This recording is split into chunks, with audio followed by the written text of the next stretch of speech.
Padre Gerardo acaba de señalar el camino que se ha seguido a lo largo de estas semanas, cuál era la propuesta y el objetivo para cada uno de los encuentros, y de acuerdo a los organizadores corresponde ahora ofrecer una reflexión eclesiológica sistemática que tenga en cuenta los contenidos del capítulo 2 del documento, que ha sido la ocasión que ha propiciado la realización de este curso. Por lo tanto, yo doy por descontado de que ustedes tienen acceso al texto y que lo han leído, porque todo empezó a través de esa propuesta del texto de la Comisión Teológica Internacional. Debo reconocer, y no es una captatio benevolencia inicial, sino trato de ser honesto, que viendo los temas que se desarrollan en ese segundo capítulo, no me ha resultado tan fácil descubrir cómo ser original respecto a las presentaciones previas. Cómo ser original en aquello que pueda presentar esta mañana. Porque muchos de los temas ya han ido apareciendo, ¿no es cierto? Desde la primera introducción del padre Galli, no sé, en el panel seguramente, quizá ante la experiencia positiva o no de vivir ciertas dimensiones de la Iglesia ya previstas incluso institucionalmente, o más claramente en la presentación bíblica cuanto fundamentos del padre Rivas, o en el desarrollo de la última semana en clave histórica y del magisterio de la Iglesia. Por eso mi temor es que esta mañana sea algo repetitivo. Pero hay como un latiguillo que me va acompañando, ¿no es cierto?, desde hace varios meses, y que reproduce otro latiguillo que en ciertos ámbitos teníamos hace unos años. El latiguillo de hace unos años es: si en la Iglesia todo es coinonía, comunión, en el fondo nada es comunión. Y hoy podemos decir, si en la Iglesia buscamos que todo sea sinodal, el riesgo es que nada sea sinodal. ¿Cierto? Porque puede ser una noción muy amplia, omniabarcativa, o podemos buscarla en un sentido preciso, específico, y en el fondo es el modo de descubrirla verdaderamente y el camino para realizarla. Por lo tanto, ese latiguillo, si todo es sinodal, en el fondo el riesgo es de que nada sea sinodal, quizá como un prejuicio, y en algunos casos como un juicio fundado, me acompaña. Ahora, vuelvo a lo que decía previamente, el temor de ser repetitivo. Pero quizá no haya más remedio que ser repetitivos. Quizá no haya más remedio que ser repetitivos porque solo podemos hacer teología a partir de los lugares teológicos. E indudablemente hay dos lugares que al tratarse de la Iglesia no podemos soslayar.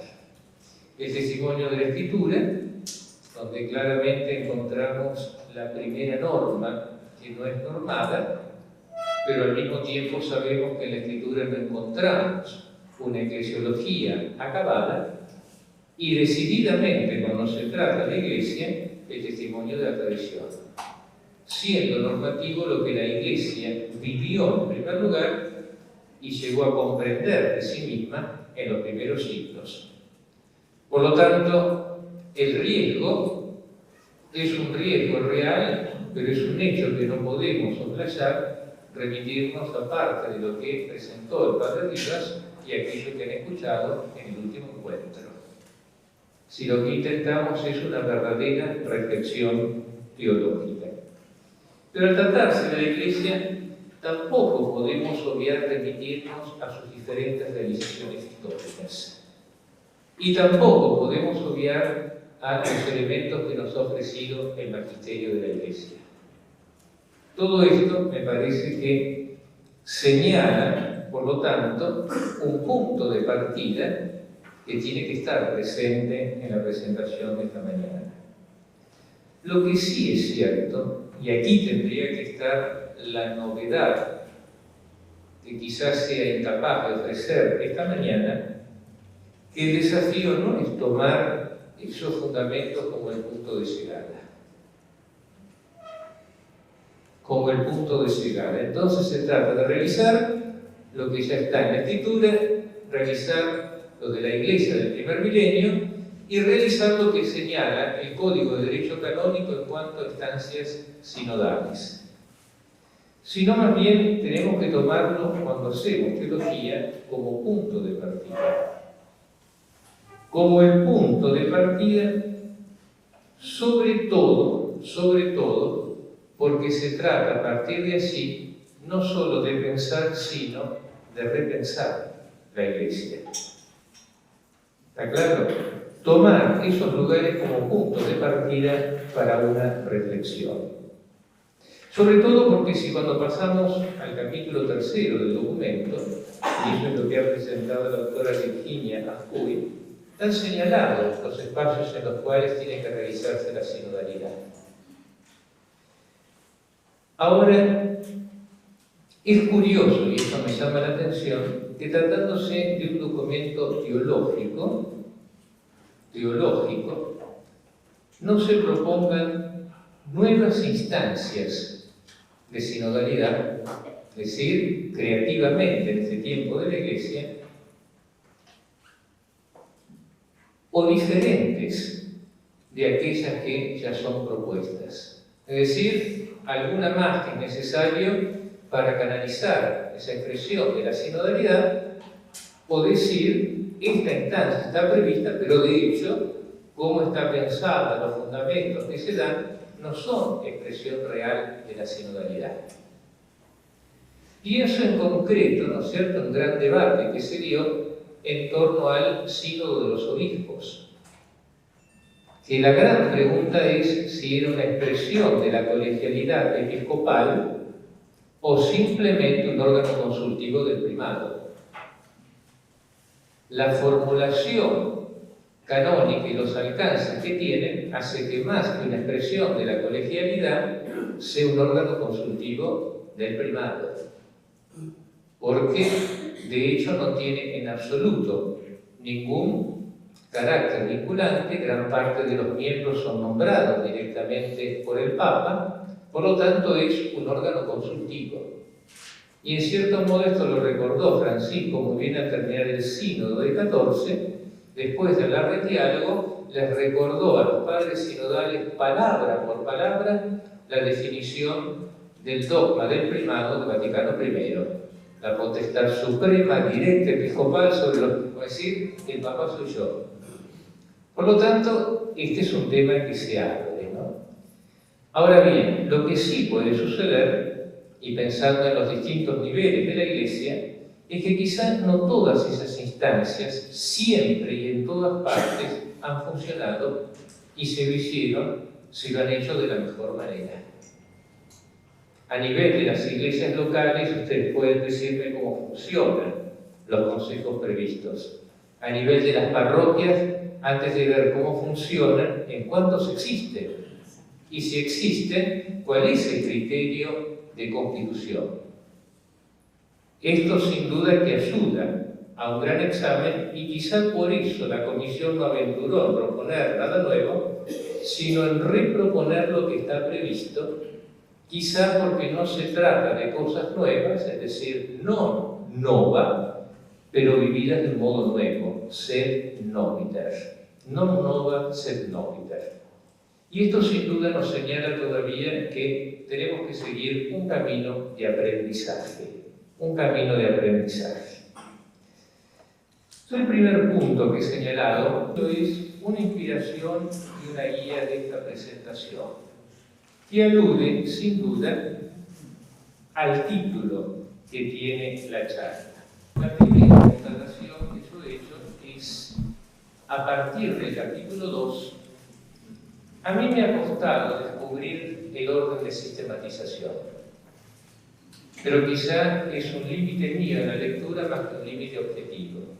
Si ustedes tienen presente el texto, los títulos son Fundamentos Teologales de la Sinodalidad, que es el primer punto y que al mismo tiempo es el título del capítulo. Segundo lugar, el camino sinodal del pueblo de Dios peregrino y misionero. la sinodalidad de expresión de la eclesiología de comunión, la sinodalidad en el dinamismo de la comunión católica, la sinodalidad en la tradición de la comunión apostólica. Aquí se relacionan sin duda la tercera y cuarta propiedad de la Iglesia, catolicidad y apostolicidad, y finalmente el último tema es participación y autoridad en la vida sinodal de la Iglesia. Es decir, los títulos pueden ser, cuando uno va a la materia, uno no logra descubrir totalmente cómo se ordena sistemáticamente al interior, quizá el límite mío, lo que allí se presenta, ¿no? Habiendo temas que son fundamentales y que bajo cierto respecto son transversales en todo el capítulo. Por eso, volver al título en lo que decía, ¿no es cierto?, como inspiración y como guía. Lo primero que tengo que decir es que el título solo lo he elegido. El título salió ya en el programa por los organizadores del curso, por lo tanto, el primer desafío fue el título. Un título que invita, ¿no es cierto?, a una verdadera inteligencia de la fe, a lo que decía, compensar y repensar la Iglesia conforme a su vocación y misión. Ahora bien, el título principal es esa frase que pertenece a San Juan Crisóstomo, por eso estaba en la primera diapositiva, la imagen de él, en su comentario al Salmo 149, versículo 1. Que tienen presente todos cuál es el Salmo 149, ¿no? Cantad al Señor, todos los hombres, cantad. Es en ese marco que aparece la expresión que recoge el texto y que recoge como Iglesia en nombre de sínodos. En griego sería Ecclesia Sínodo Estis Onoma. Pero hay otra versión también en la padrología greca del mismo texto, Ecclesia Gar Sínodo Estis Onoma. Porque la Iglesia es sínodo o Iglesia es nombre de sínodo. ¿Pero por qué? Curioso es que la versión que hace suya el Patriarcado de Constantinopla, la ha recordado recientemente el Patriarca Bartolomé, es más compleja. El término Iglesia es definida como un sistema y un sínodo, remitiéndose también, ¿no es cierto?, a la patrología greca. Ecclesia car systematicos kai synodo estis onoma. Y la misma expresión en la que es la traducción clásica en francés y que todos repiten, es una interpretación quizá del sentido y quizá es más fácil porque la Iglesia es una reunión donde reina la más completa armonía. Por lo tanto, tenemos varias versiones de lo que habrá intentado decir San Juan Crisóstomo, en lo que no es un tratado de eclesiología, sino que es una frase que aparece comentando el primer versículo del Salmo 149, en una reflexión que claramente es espiritual y con fines catequéticos. Todo da mucho para pensar y acá necesitamos necesariamente la ayuda de los patrólogos, lo cual no es competencia mía, pero si uno va al mismo San Juan Crisóstomo, descubrimos que en él aparecen también en el estilo propio de un predicador más reiteradamente otras imágenes de la Iglesia. Claramente, desde una perspectiva eucarística, la Iglesia como cuerpo de Cristo. Por lo tanto, es una imagen más que tiene sentido y que hay que verla en medio de otras. Por eso, más humildemente, prefiero pasar al subtítulo, ¿no?, que es pensar el ser, la vida y la misión de la Iglesia. Pensar el ser, la vida y la misión de la Iglesia. Sin duda que aquí pensar, como acabo de decirlo, significa una inteligencia del misterio. Tratar de comprender el misterio de la Iglesia. Tratar de entender qué es la Iglesia. La gran pregunta es, ¿desde qué clave tendríamos que comprender la Iglesia para que ella fuera verdaderamente sinodal? el mismo desafío que se presenta para que la Iglesia sea verdaderamente comunional, para que la Iglesia sea verdaderamente pueblo de Dios, para que sea cuerpo de Cristo, para que sea sacramento universal de salvación. ¿Desde qué clave habría que pensarla?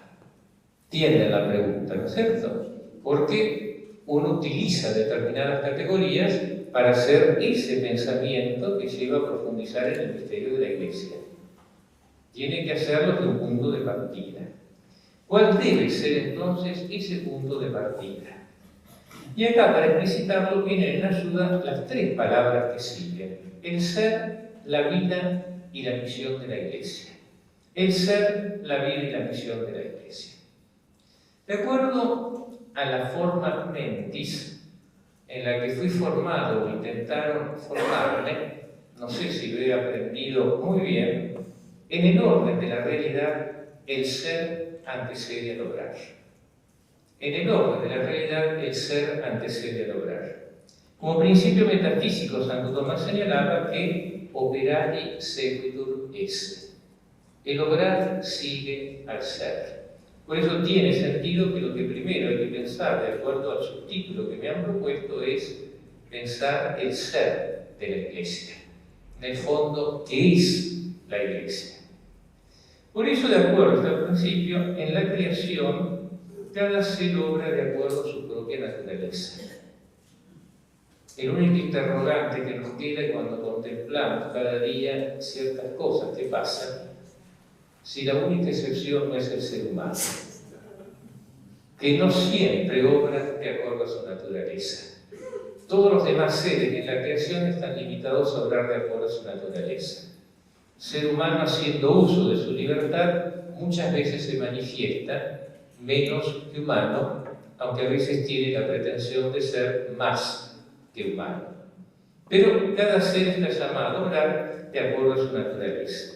Dando un paso, podríamos decir que solo conociendo el ser de la Iglesia podríamos señalar cuál debería ser su obrar, o si se quiere, su vida y también su misión. Por lo tanto, la pregunta y la respuesta, ¿qué es la Iglesia?, es decisiva. ¿Qué es la Iglesia? Es decisiva. Pero también sabemos, al menos los que han estudiado eclesiología, y espero que esto lo hayan grabado muy bien, que la Iglesia como misterio no forma parte de las realidades creadas que son proporcionadas a nuestro conocimiento. Aunque haya una dimensión visible, creada, institucional, perceptible, si lo que decimos que es la Iglesia verdaderamente es, como tal, no es proporcionada a nuestro conocimiento. Solo podemos conocerla en la fe. Y de hecho, a partir del siglo V, la afirmación acerca de la Iglesia fue incorporada en el tercer artículo del símbolo, el relativo al Espíritu. Por lo tanto, para nosotros es objeto de fe. Por eso, ante ese hecho, es importante no perder de vista otro acercamiento. No perder otro acercamiento.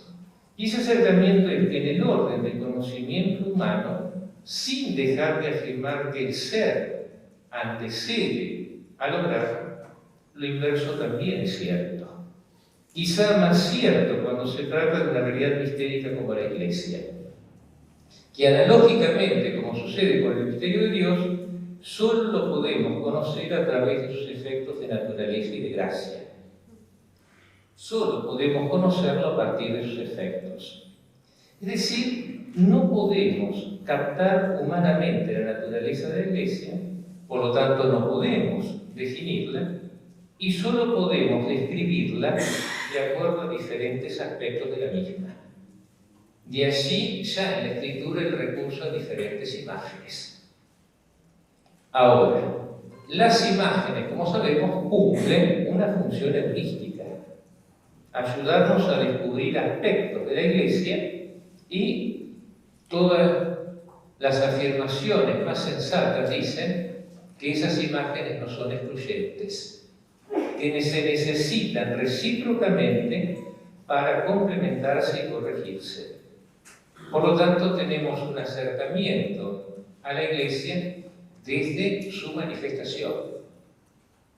y que nos permite captar aspectos de la Iglesia. En este caso, sínodos sería una imagen de la Iglesia en ese nivel. Las imágenes que utiliza la Escritura y que han recogido los padres de la Iglesia. Por lo tanto, acá es importante, y eso importante es que la Iglesia ante todo ha sido y sigue siendo un acontecimiento en la economía de la salvación. En primer lugar, la Iglesia ha sido y sigue siendo un acontecimiento en la economía de la salvación. Y solo progresivamente, de modo reflejo, fue comprendiéndose a sí misma y llegó a formular teológicamente esa comprensión.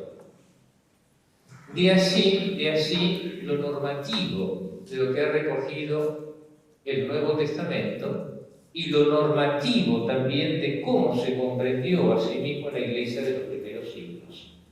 Es decir, la Iglesia como acontecimiento es previa a toda formulación teológica y más todavía sistemática de la Iglesia. ¿Estamos hasta aquí? Muy bien. Esto explica, por lo tanto, esto es importante, no solo la diversidad de eclesiologías, no solo la diversidad o de acentos en cada época o contexto, sino incluso la diversidad de eclesiologías presentes en el Nuevo Testamento. Donde no es posible juntar todos los elementos de cada una de las tradiciones y tratar de elaborar una única eclesiología. Y es bueno quizá que nos haya quedado ese testimonio diverso en el testimonio único en todas las tradiciones del Nuevo Testamento. Ahora bien, así como se da esa diversidad de eclesiologías, o al menos de acentos, también se da algo, y esto es importante, que es que en determinadas épocas se hayan dado ciertos olvidos o parcializaciones que quizá dejaron en el olvido o en un cono de sombra dimensiones importantes y esenciales de la Iglesia. Nosotros a veces tenemos muy metida una idea propia de la modernidad que hoy más que nunca sabemos que no se verifica, y es la de un progreso hacia la perfección. Y creer que cada vez estamos en un conocimiento más perfecto que invalida lo de las generaciones pasadas. Hoy sabemos que eso no es así. No sabemos, incluso a nivel científico. Me encantó una vez escuchar, pero me sorprendió, una cosa intrascendente, pues a veces cuando decimos la ciencia dice, y lo terminamos dogmatizando y después otro descubrimiento científico lo invalida. En una charla hace años, en el almuerzo, no era aquí, en la comunidad que estaba afuera, y había algo preparado con espinaca. Y entonces alguien dijo, hay que terminarlo, porque las espinacas no se pueden calentar porque pierden el valor nutritivo. Y un hermano polaco dijo, y en realidad tampoco tiene tanto valor nutritivo, porque los americanos se equivocaron y colocaron la coma un lugar más adelante del que correspondía. En realidad tiene en hierro y en poder nutritivo el 10% de lo que consideraban los americanos. Por lo tanto, nosotros que nos creamos los mayores viendo Popeye la importancia, era lo mismo que comer lechuga, selga, etcétera, etcétera. Es decir, ni siquiera en la ciencia el progreso es indefinido. Y lo mismo se da en la comprensión y en la vida de la Iglesia. No somos cristianos ni seres de Iglesia más plenos y más perfectos que los de generaciones anteriores. Vivimos en un momento y tenemos que ser muy humildes como cada generación para reconocer aquello que ha perdido, aquello que no entra en su horizonte de comprensión. Porque muchas veces la tentación es absolutizar el momento histórico en el cual vivimos. Esto, al tratarse de Iglesia como acontecimiento de vida, y porque no podemos decir que la Iglesia tal como la vivimos sale tal cual del testimonio bíblico y de las primeras generaciones, es una llamada de atención, pero también una invitación a repensar la Iglesia desde los fundamentos últimos, volviendo siempre a la palabra de Dios y a la Iglesia primitiva. Es pensar un verdadero intelectucide, una teología de la Iglesia que debe ser previa a toda consideración del funcionamiento de ciertas instancias de participación. El ser de la Iglesia, su naturaleza profunda, llamada a manifestarse en su vida más concreta y en todas y cada una de las instituciones, la vida de la Iglesia que implica las tres dimensiones constitutivas: el testimonio, es decir, la martiría, el culto, toda la dimensión sacramental, la liturgia, y el servicio o diaconía.